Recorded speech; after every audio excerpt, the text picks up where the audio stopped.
Dalam hal ini kami terus akan mendukung, akan yang sifatnya berada di belakang Bapak Anies Baswedan dalam pemilihan presiden di 2024 dan 2029 nanti. Ini partai yang sifatnya sejalan dan seiringan dengan wacana-wacana atau pemikiran-pemikiran Pak Anies untuk bangsa ini.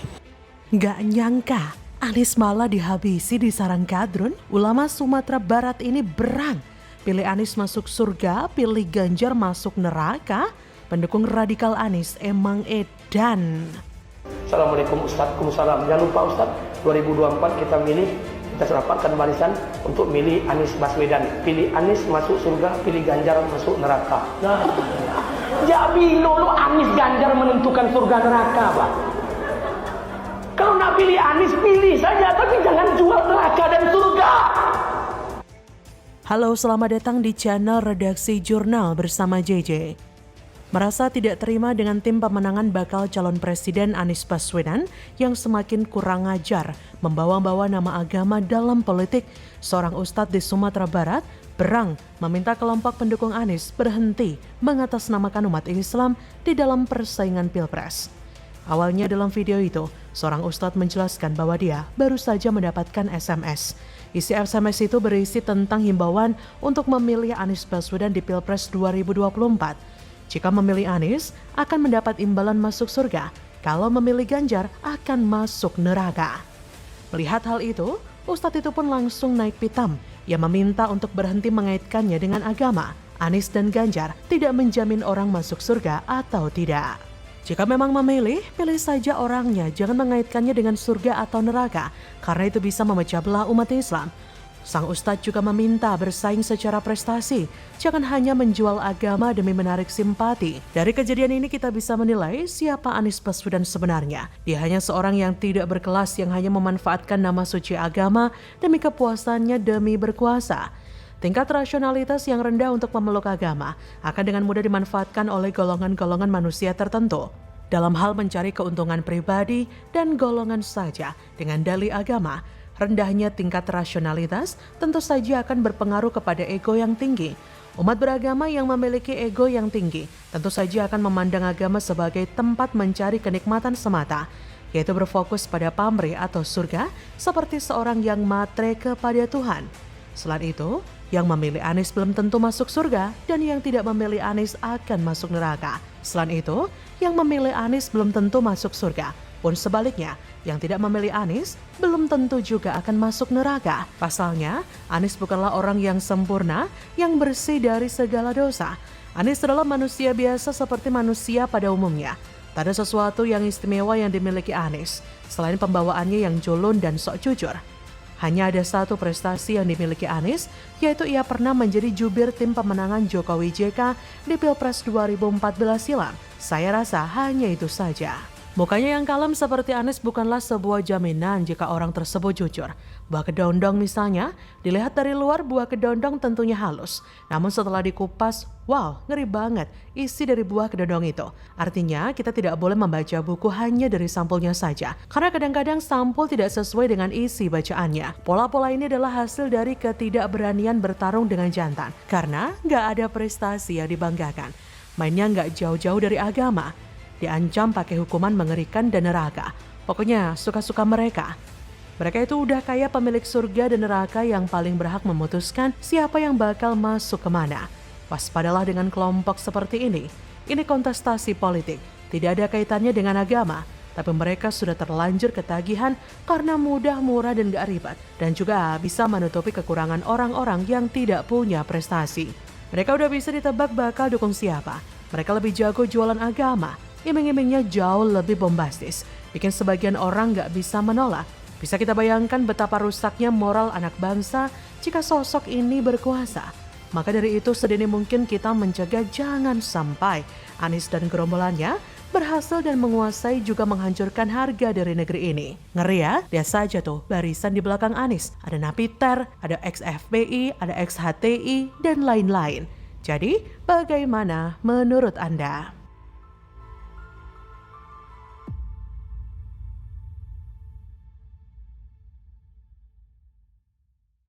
Konsisten berada di atas Prabowo dan Anies Baswedan. Nah, kita lihat di sini ketika Ganjar mengalami penguatan, Prabowo itu cenderung tidak mengalami perubahan berarti. Nah, kemudian yang menurun justru Anies Baswedan. Ngeri, lembaga survei Australia, Ating Research, Ganjar melesat peringkat 1, ungguli Prabowo dan Anies nyungsep, pendukungnya malah halu. Halo, selamat datang di channel Redaksi Jurnal bersama JJ. Nah, di sini pun juga kita melihat Pak Ganjar masih unggul ketimbang dua capres lainnya yang kita simulasikan, yakni Pak Prabowo dan Pak Anies. Seperti dilansir dari rm.id, pemilihan Presiden Indonesia yang akan berlangsung pada 2024 diprediksi akan menjadi pertarungan yang sangat ketat. Hasil survei dari lembaga survei Ating Research yang berbasis di Australia pada periode 12 sampai 17 Juni 2023 menunjukkan belum ada kandidat yang dapat dipastikan sebagai pemenang. Dalam hasil survei tersebut, terdapat 3 bakal calon presiden yang saat ini menjadi perbincangan, yaitu Ganjar Pranowo, Prabowo Subianto, dan Anies Baswedan. Masing-masing kandidat berhasil mencuri perhatian dengan elektabilitas yang hampir seimbang. Menurut survei tersebut, elektabilitas Ganjar Pranowo mencapai 34%, diikuti Prabowo dengan 33%, Anies Baswedan 27%. Meskipun selisih angka elektabilitas antara ketiga calon ini cukup tipis, namun hal ini menurut Managing Director Ating Research John Ating menunjukkan bahwa kompetisi di antara mereka sangat ketat dan situasinya dapat berubah menjelang hari pemilu presiden. Terkait pertanyaan tentang visi dan misi calon presiden yang diinginkan oleh publik, mayoritas responden dalam survei ini menyatakan ingin melihat keberlanjutan program dari Presiden Jokowi dengan adanya sejumlah perbaikan. Sebanyak 61% responden menginginkan visi dan misi calon presiden yang melanjutkan sebagian dari kebijakan pemerintahan Jokowi dan memperbaiki sebagian lainnya. Di sisi lain, sekitar 20% responden berpendapat bahwa pemerintahan baru sebaiknya mengusung kebijakan baru dan berbeda dari pemerintahan sebelumnya. Sementara 18% lainnya mengatakan sebaiknya melanjutkan kebijakan pemerintahan Jokowi saat ini. Sementara itu, jubir Partai Keadilan Sejahtera, Pipin Sopian, merespon positif hasil survei tersebut. Menurutnya, hasil survei Ating Research lebih bisa diterima daripada hasil yang dikeluarkan oleh lembaga survei dalam negeri. Pipin menilai elektabilitas Anies yang angkanya sebesar 27% dalam survei Ating Research sangat menggembirakan. Angka itu sangat berpotensi naik karena sebanyak 81 responden menginginkan adanya perubahan, baik keberlanjutan yang disertai perubahan ataupun perubahan yang dilakukan secara penuh. Seperti biasa, apapun yang merugikan kelompok Anies seperti lembaga survei akan disalahkan dan dianggap sebagai pihak yang menjegal Anies atau semacamnya, meskipun itu benar. Sedangkan pihak luar negeri yang melakukan hal yang serupa akan dibela dan dianggap kompeten meskipun itu merugikan Anies. Pihak Anies juga sangat pede bahwa sebagian warga menginginkan perubahan di setiap lini, dan itu akan membuat nama Anies melonjak. Tapi, sikap sobat gurun pendukung Anies ini terlalu berlebihan, karena yang bikin ngakak adalah capres usungannya, yaitu Anies Baswedan, tetap ada di peringkat ketiga, di bawah Ganjar dan Prabowo. Bangga boleh, tapi lihat kenyataan. Memangnya kalau di posisi nomor 3 jagoan ente bisa menang? Kan kagak. Terlebih pendukung Ganjar sangat optimis jika Ganjar akan semakin leading pada survei-survei ke depan dengan mengusung visi misi program narasi dan gagasan yang ditawarkan kepada masyarakat untuk pemerintahan yang akan datang.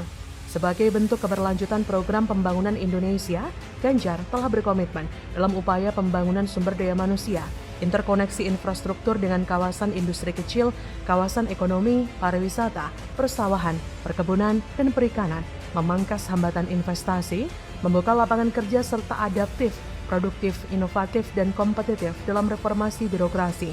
Jadi, kubu Anies ini dari dulu selalu merasa sudah menang, tidak akan bisa kalah, hidup dalam mimpi yang keterlaluan parahnya. Dikasih angka lewat survei, mereka malah memilih pakai feeling. Angka dalam statistik di survei itu ada metodologi ilmiahnya, dan bisa dijelaskan, bukan pakai feeling dan keyakinan membabi buta. Mereka tanya rakyat yakin dengan Anies. Rakyat yang mana dulu nih? Kubu lain juga bisa mengklaim hal yang sama. Mimpi dan cita-cita itu bagus, tapi kadang harus pakai logika dan rasionalitas.